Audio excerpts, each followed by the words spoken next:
Well, thank you for coming. And so now I've been here Saturday morning. Saturday morning we did Hidden Secrets of the Sacred Shroud. Last night we did CSI Jerusalem, the case of the missing body. And then this morning we take a little different approach, which is art, icon, or relic. Which one is it? And so we're going to look at the role of art in exploring and revealing an ancient mystery.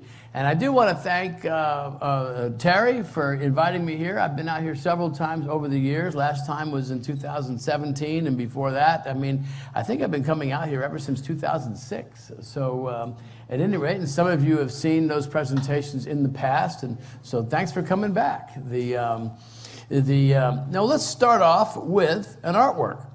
This is a Renaissance painting called The Entombment of Christ. It's painted by Giovanni Battista della Rovere. Had to practice that a few times.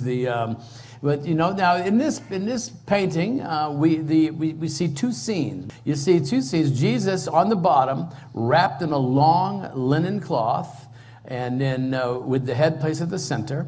And then up above, we see scene 2. We see the two angels holding a long linen shroud with apparently a set of double images on it. So now let's see what the shroud actually shows. And now, of course, we have two replicas on either side of the screen here. But let's just look at what's on the screen. If you look at the center of the cloth and look to your left, you'll see the front image of a man. Look at the center of the cloth and look to your right. You see the back image or the dorsal image of a man. And so now let's turn this vertical. A lot easier to understand what you're looking at now. Clearly we see the image of a man with long hair and blood all into the forehead and into the hair, and with blood on the arms here, a nail wound in the wrist. Here's the hands.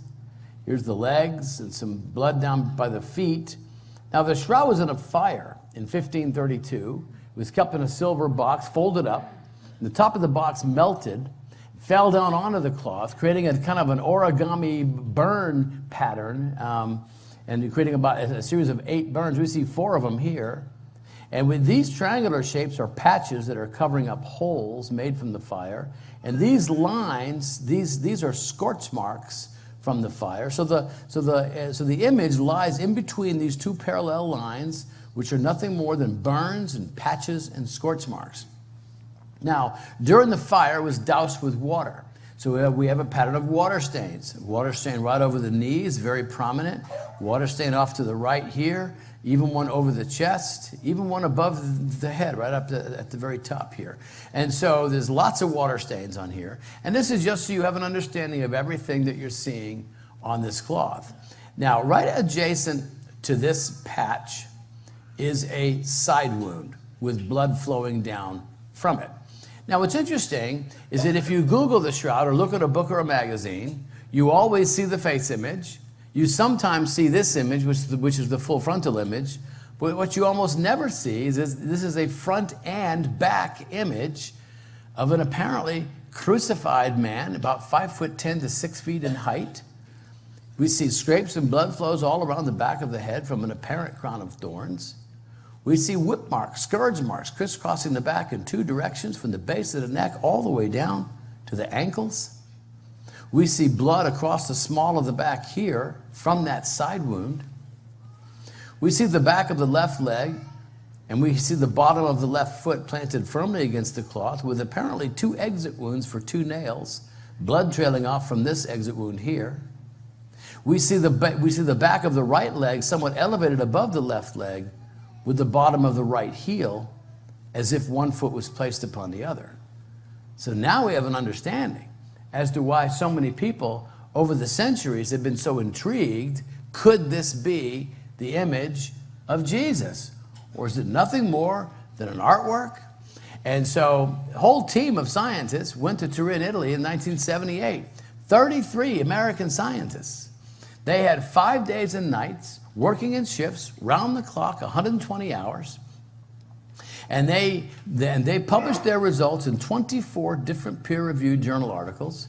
They performed spectroscopy and X-radiography and infrared thermography and photomicroscopy and just a whole battery of tests, including chemical analysis, blood analysis, image analysis, and textile analysis. And it took them 3 years to assess all of the data. And in 1981, they published their results. This is what they said. We can conclude for now that the shroud image is that of a real human form of a scourged, crucified man. It is not the product of an artist. The bloodstains are composed of hemoglobin and give a positive test for serum albumin. I mean, you see, ultimately, there is this either-or proposition with the shroud. And that's this. It either is the authentic burial shroud of Jesus, or it's not. And if it's not, well, then what is it? If it's not authentic, well, then it must be the work of an artist. It must be the work of human effort some way, somehow, right? I mean, there's no other alternative, is there?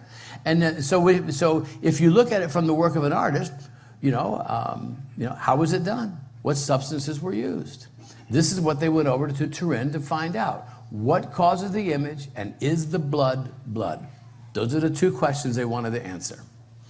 Now, when you look underneath the shroud, you'll notice several things. You'll notice the burns, which burn all the way through it. You'll notice the water stains, which soak all the way through it. You'll notice the blood stains, which also soak all the way through it. But the one thing you will not see on the other side of the cloth is the image of the man. The image of the man is a purely superficial phenomenon affecting only the top 1 to 2 microfibers, not threads, fibers. Each individual thread is made up of about 200 microfibers. So that means this image resides on less than 1% of a single thread. So in other words, the image appears on the inside surface of the cloth. It does not penetrate through to the other side. Now, one of the last tests they did in Turin before they had to pack their bags and go home is called transmitted light photography. Now, the image on your left is the image as it appears to the natural eye. And, you clearly see the image. I mean, we can all see it there. But the image on your right is what appears in transmitted light. Now, what they did was that they put a big light in back of the shroud, transmit light through the shroud.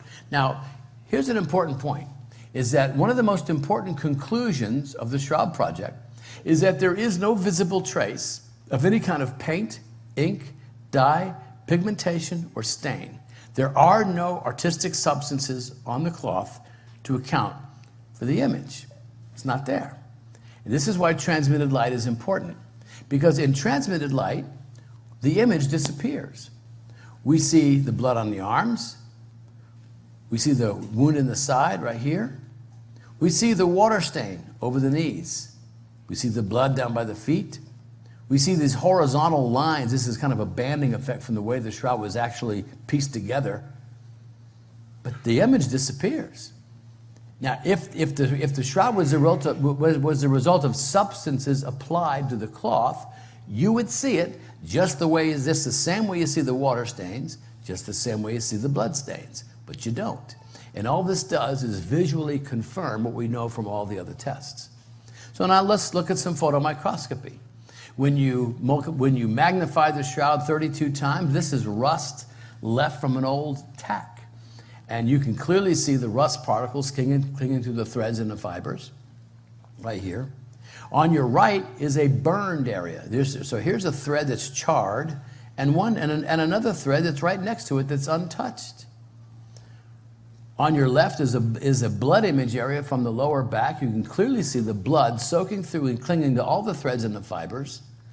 On your right is an image area from the tip of the nose, and you can hardly tell that anything is even there.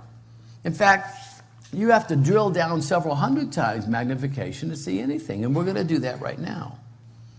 So in other words, there's about 200 fibers per single thread. And there appears to be some coloration on the top 1 to 2 of the microfibers composing the thread. There's no variation in color. It's identical throughout the entire shroud. No difference in color anywhere.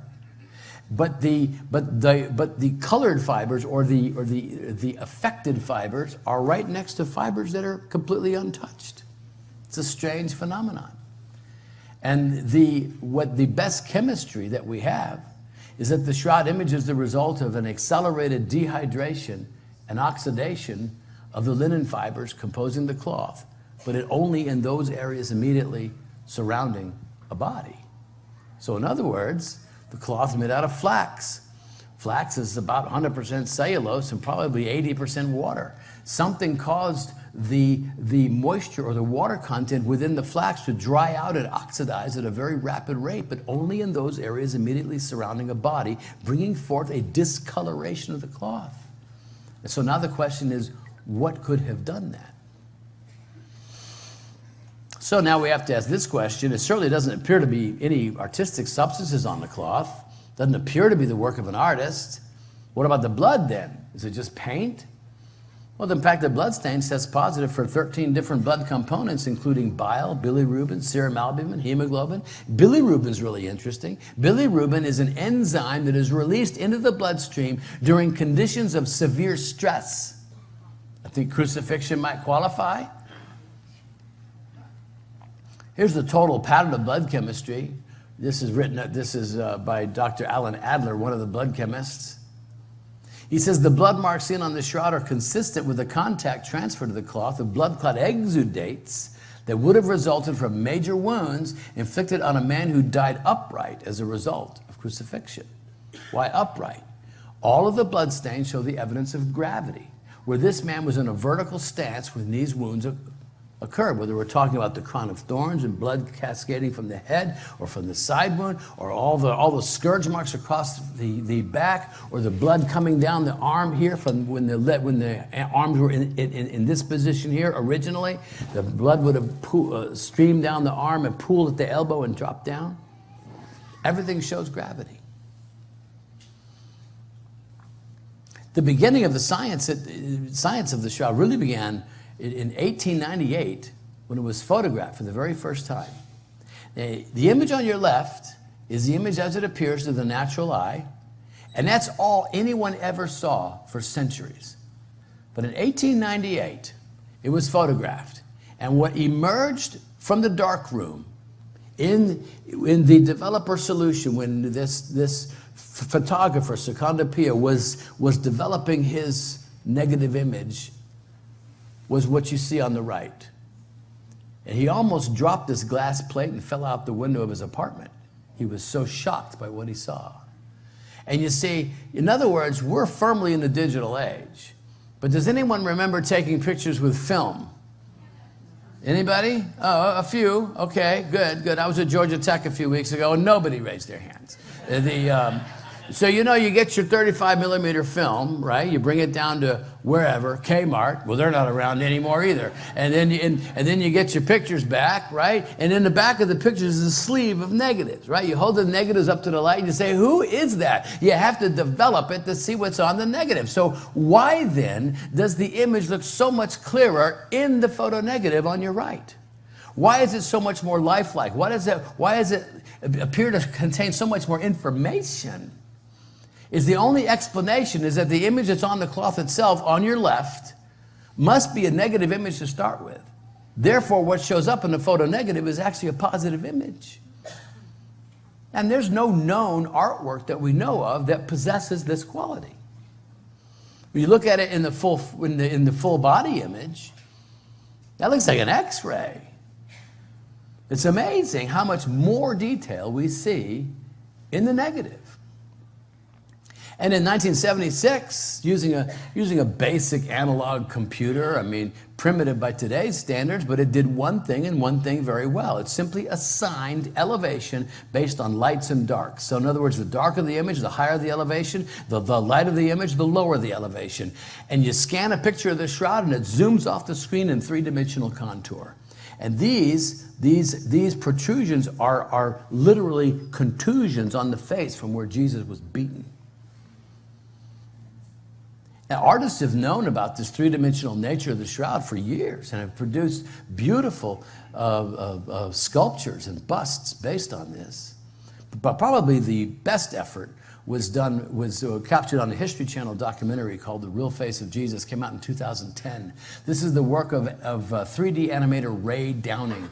And he's able to extract from a two-dimensional surface, from a flat two-dimensional surface, a three-dimensional relief without any distortion. That's the key, because the information or the instruction set, as he calls it, for this image is somehow, some way embedded into the cloth. And so he's a skilled artist. So this is his rendition of what Jesus looked like based on the shroud. If you'd like a picture of that, you can order it straight from him, raydowning.com. Let's summarize everything.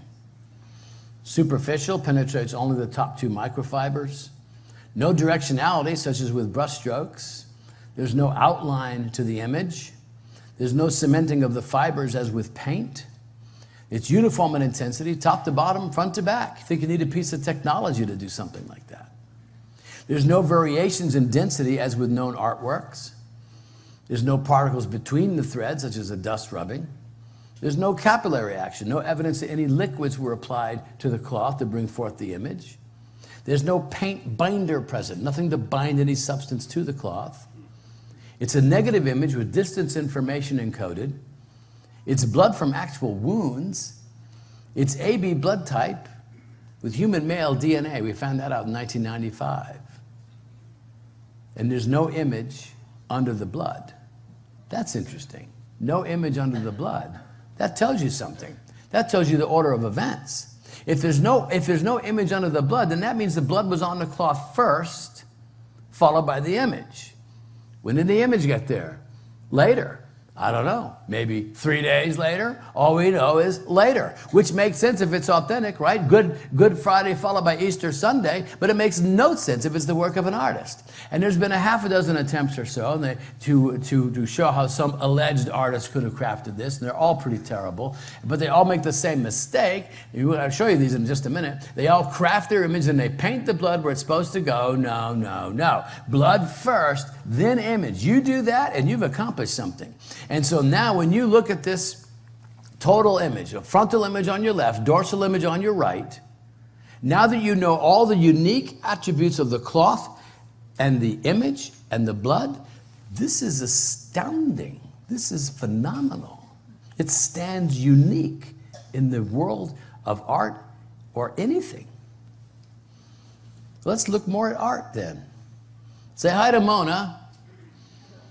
She still has that same smile. You know, when you compare the shroud to art, there's no style, there's no technique, there's nothing similar before it, nothing similar after it, nothing to associate it with a known artist. So let's have a little quiz. Who's this? Van Gogh. Who's this? Picasso. This is a trick one. You can buy his cafe scenes in Walmart. Claude Monet. Oh, you got to know. I mean, no one's this crazy. Salvador Dali. Now, you know who this is, but who made it? Andy Warhol. What about this? Yeah. So that's the problem. When you say that it's a work of an artist, who did it? How did he do it? We don't know. Now, what's interesting is that the shroud has the opposite effect of art. This is a portrait by a British artist by the name of Tyshawn Schoenberg. He gave me permission to use these images, and so what's interesting is that the closer you get to the shroud, the less detail you see. In other words, if you get closer than 6 feet, it disappears. You can't see it. You have to stand back from it in order to see it. Now, this is not true with these replicas, because these are photographs printed on cotton canvas. But with the shroud itself, if you get closer than 6 feet, it disappears. But you see, the closer you get to a painting, the more detail you see.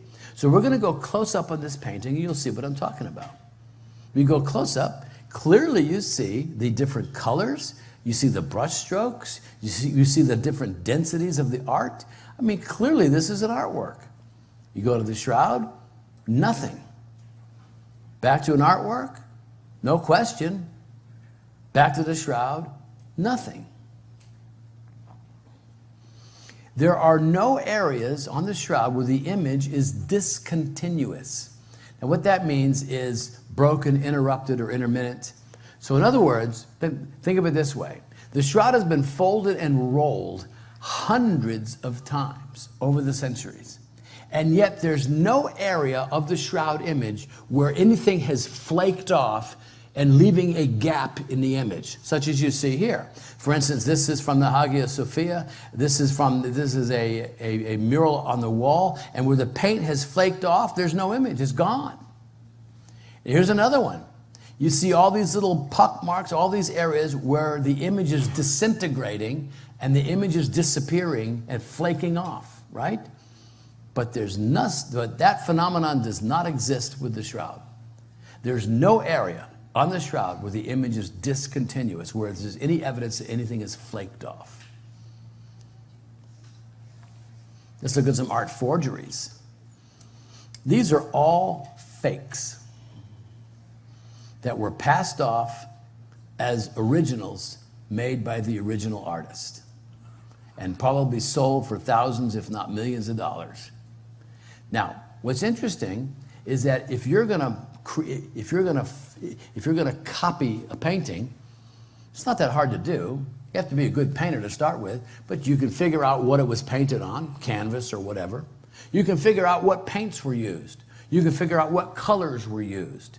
You can even get right down into it and try to mimic or copy the actual brushstrokes. Yet with the shroud, it's never been copied. It's never been replicated. And that's because there is no discernible process. Each one of these examples uses a different process. And then they create their image and then they convert it to the negative to see how it compares with the shroud. And you can tell how pretty terrible they are. And this just shows you, these great masterpieces have all been copied. Why can't we copy the shroud? When you look at other copies or works of art from the period, now, these are not malicious in any way. These were all sanctioned by the church, Catholic Church, and they were all touched to the original shroud itself, to give it kind of like signing a baseball card, and then they were sent off to various monasteries and cathedrals around Europe. And so let's look at a few of these. This is the top one is from 1568, the bottom one is from 1680. You know, really enjoy the boxer shorts. They have Jesus wrapped in here. Next one is 1652 and 1653. These two are from 1571 and 1654. And these are from 1550 and just says 17th century. But there's nobody in this room that's going to suggest that these are images of a real human being. If you feel that way, though, we do have counselors standing by. So, is it just an artwork? I don't think so. The artist is not identified. We don't know how he did it, and he obviously never did anything else. And of course, the big one is, why can't we fully replicate it even today? In 2012, a prominent art historian graduated from Edinburgh University and now he does postdoctoral research at Cambridge University. He wrote this book called The Sign. This is really important. This is what an art historian has to say about the shroud. Accepting the carbon date is true. If you weren't here last night when we dealt 15 minutes with carbon dating and showing how it's wrong in every single way, but I'm not going to get into that. That's a different lecture. Art historians should have leapt on the shroud as one of the most fascinating visual creations of the medieval period. A true masterpiece of devotional imagery. Strangely, though, they have remained almost entirely silent. The reason is simple. The negative photo of the cloth is an unmistakable sign that the shroud's famous image could not have been created by a medieval artist. Technically, conceptually, and stylistically, the shroud makes no sense as a medieval artwork because it would never have even entered their imagination.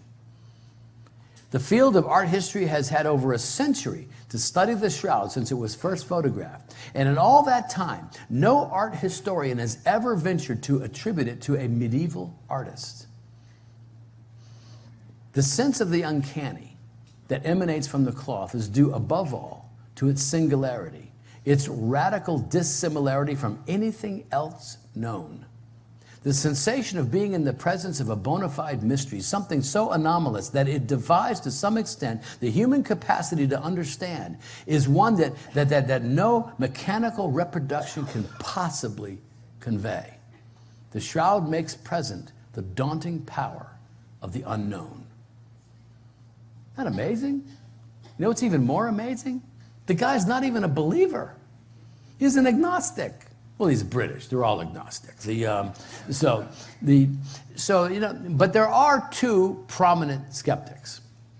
Now, there is this microscopist, Walter McCrone.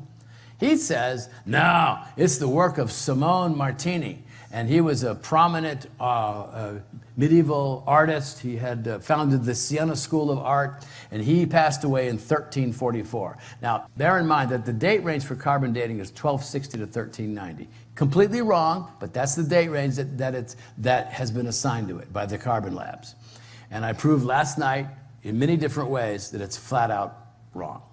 And here's another one. Here's another. This is a art historian from Baltimore named Gary Viken. I guess he loves his dog. But Martini, he doesn't. No, it's not Simone Martini. It's his student, Nato Ceccarelli. It was the likely artist, and he died in circa 1360. Well, what we're going to do is this. Neither one of these artists had any capability to produce the shroud, even though that's the allegation. So this is a crucifixion scene painted by Nato Ceccarelli. And it's if you saw one by Simone Martini, they would be almost identical.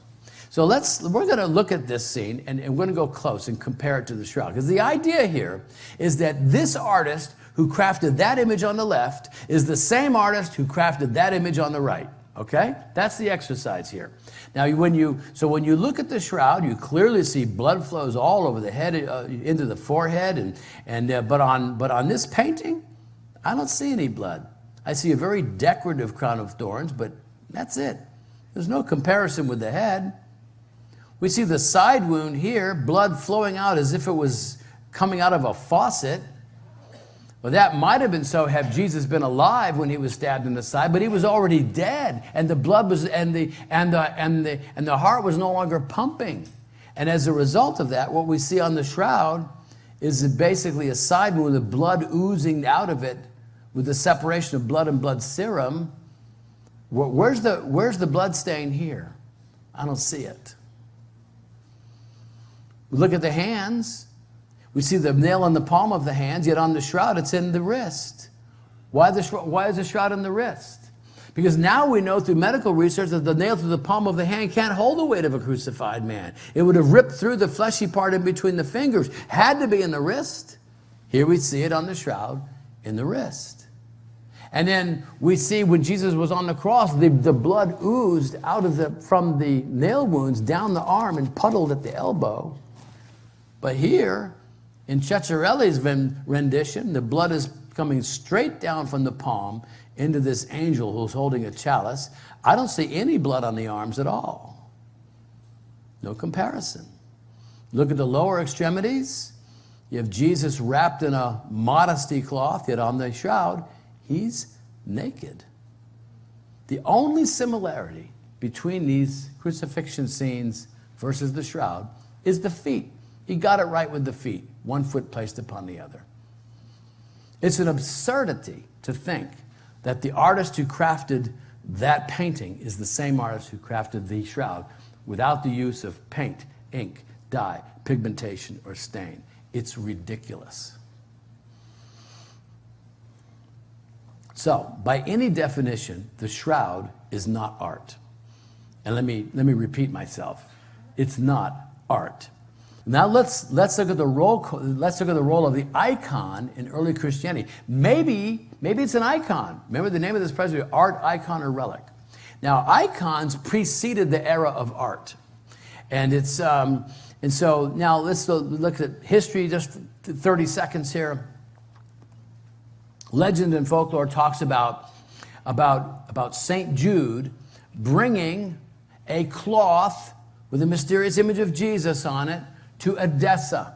Now, Edessa is about 400 miles north of Jerusalem in Syria, And the legend goes, it was that King Abgar was the king of the city-state of Edessa. He was dying of leprosy. And so this cloth was brought to him to behold the image. He was healed of leprosy. He becomes a believer. And then persecution set in after a while. This cloth was hidden away and rediscovered about 400 years later in 525. And then from that moment on, it becomes known as the image of Edessa. It's described as the true likeness of Christ, not made by human hands. And so from that moment on, all of your Byzantine Orthodox images of Jesus change. They change to conform with the true likeness: long hair, full beard, large hollow eyes, long flattened nose. Stylistically, all of your Byzantine icons of Jesus change to conform to the true likeness. So that's this history is going to come real in just a minute. So in other words, the icon painter in the Orthodox Church is considered the spiritual equivalent of a priest. He has a life that is completely devoted to prayer, and creating an image was an act of worship. And the image was inspired and blessed. And now the use of images in the Orthodox Church is not idols. It's design. The use of images was meant to bring the presence of Jesus or the saint into that room. And it's kind of a mystical quality to it. Now this is the oldest monastery in the world. It's called Mount Athos in Greece, and there is and this is a prayer that is said to consecrate an icon painter. Listen to how it says: "Thou who hast so admirably imprinted thy features on the cloth," that being Jesus, "sent to King Abgar of Edessa, and hast so wonderfully inspired Luke, thy evangelist." Some of the traditions is it was Saint Luke who painted some of the earliest icons of Jesus. "Enlighten my soul and that of thy servant. Guide his hand that he may reproduce thy features." I just mentioned this prayer because it mentions specifically King Abgar of Edessa. Now, the painting of an icon is a complete act of devotion, and this bringing forth the faith's image especially uses thousands of small brush strokes until the image finally emerges in its final form. But there's an interesting thing. Why is the face so prominent? Why? Because so many scriptural references to seeing the face of God or the face of Christ, and here's a famous blessing of Aaron. How Aaron, Moses' brother, was commanded to bless the Israelites. Here's how it says. It says, "The Lord bless you and keep you. The Lord make his face shine on you and be gracious to you. The Lord turn his face toward you and give you peace." So 2 times in this little blessing, it mentions the face of God turning towards you as a sign of God's favor. Now realize that no one in the Old Testament ever saw the face of God? Not even Moses.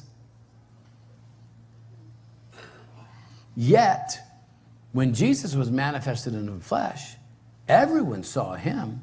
Everyone saw Jesus. So icons preceded the era of art. Art is designed to evoke emotion, to be aesthetically pleasing, and it really began in the Renaissance in the late 1400s. But icons were visual expressions of theology, and they contain the essence of Christ or the saint pictured. Now, every Orthodox home, you probably have an Orthodox church here in Salt Lake somewhere. If you go visit it'll be an experience for you. Most Orthodox homes have an icon in every room, and they have an icon corner where they have multiple icons representing various, Jesus for sure, and various saints, Paul or Peter or Mary, and then the icons always face east, the direction of Christ's return. Now, what's interesting is that icons are visible statements of theology. The most important concept within Orthodox Christianity, going back centuries, is the incarnation. That God would manifest himself in the flesh was such a huge concept. And here we see in this icon image on your left, He's holding the Word. Listen to this. This is from 2 Corinthians 4:6. For God, who said, "Let light shine out of darkness," made his light shine in our hearts to give us the light of the knowledge of the glory of God. Where? In the face of Christ. The glory of God is revealed in his face, in the face of Jesus. And then from John 12:44, then Jesus cried out, "When a man believes in me, he not only believes in me, but in the one who sent me. And when he looks at me, he sees the one who sent me." And so so we see these icons manifesting these scriptural verses. From Colossians, he is the image of the invisible God, for God was pleased to have all of his fullness dwell in him. This particular icon is from the monastery of St. Catherine in southern Egypt, crafted in 550, about 25 years after the true likeness was revealed. In fact, there's about 180 points of congruence between this image and the shroud itself, meaning we believe that this image was crafted after the true likeness, which is the shroud. So here's another one from Hebrews. It says that the Son is the radiance of God's glory and the exact representation of his being, sustaining all things by his powerful word. And again, here we see Jesus holding this scripture. Now, one of the things, the differences between Orthodox versus Catholic art is this: is that Orthodox iconography tried to convey Jesus as he is now in reality. And so this is from the Hagia Sophia on the far left. We see Jesus enthroned. He is King of Kings. He is Lord of Lords, and he is ruler of all, right? But Catholic iconography on your right, this is Michelangelo's famous La Pieta. You can see it in St. Peter's. It's designed to evoke emotion instead of theology. You have Mary holding her dead son, and it's certainly sad and tragic, but it's not theology, it's emotion. And so these are the differences between iconography versus art. And in fact, thousands of Christians were slaughtered because they refused to worship images of the various emperors, who also, they demanded worship. So when we look at the image as theology, the whole essence of the true likeness was designed to confront paganism that worshiped all these other gods, and then later was used to confront Gnosticism, which was a belief that Jesus really didn't come in the flesh at all. But that's ridiculous. Of course he did come in the flesh. He came in the flesh to redeem us, to literally take our sin upon himself and put it on a cross. Of course he came in the human flesh. And so part of these icon images was to combat Gnosticism that said, oh yes, he did come in the flesh, and this is what he looked like. Well, folks, I got to tell you, the shroud is not an icon. The shroud does not follow any of the strict rules laid out for iconographers. There's no approved technique. There's no approved substances or colors. It's not stylized in accordance with iconographic rules. If anything, the shroud is the original true likeness upon which all these other icon images of Jesus are based. So, it's not an icon, and it's not art. So what is it then? Is it a relic? Here's a definition from Wikipedia. In religion, a relic is an object or an article of religious significance from the past. It usually consists of the physical remains of a saint or the personal effects of the saint or venerated person preserved for the purposes of veneration as a tangible memorial. Well, the shroud doesn't contain the body of Christ at the moment. It did, but it certainly contains the blood of Christ. And from that standpoint, it indeed is a relic. But I'm going to tell you this. If you were here last night, you know that the shroud is far more than a relic. And so there are 4 words to describe what the shroud is. It's called a relic, it's called an artifact, it's called a mystery, it's called a symbol. And these words are fine, but they really don't tell you very much. So I got to thinking there has to be another concept. So I searched the scriptures for all the words that describe what Jesus accomplished for us on the cross. And there are 4 of them. We have been bought. Did you know that? It says you were not your own, you were bought at a price. Second word, purchased. Therefore take heed to yourselves and to all the flock, or the church, which he purchased with his own blood. Now that tells you the currency that was used to make the purchase, with the blood of Christ. The third verse is redeemed, which means to buy off or pay, to buy or pay off or clear by payment. Knowing that you were not redeemed with corruptible things like silver or gold, but with the precious blood of Christ.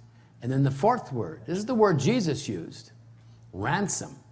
That means to redeem from captivity or bondage by paying a demanded price. For even the Son of Man did not come to be served, but to serve and give his life as a ransom for many. Put them all together. Bought, purchased, redeemed, ransomed. What are they? These are all words of transaction. A transaction has occurred. A payment has been made on our behalf. And so I got to thinking, you go to a store, you purchase anything, you give the money to the cashier, and what does he or she give you in return? A receipt. Exactly. And what is a receipt? It's a record of the transaction. It's a proof of purchase. What's on the receipt? The price you paid. So when Peter and John ran to the tomb and saw the linen cloth lying there, what did they see? They saw the record of the transaction. They saw the proof of purchase. And when they opened it up, what did they see? They saw the price that was paid. You see, not only is the shroud a receipt, it's an itemized receipt, documenting everything that was paid. The crown of thorns, wound in the side, severe scourging, nail wounds in the wrists and the feet, bruises on the face, abrasions on the knees and on the shoulders. Everything that was paid to purchase your salvation and mine is on the receipt. And so what does it mean? It means this. It means we've been purchased, we belong to Christ, and we have a receipt stamped in blood that says paid in full. That's cool.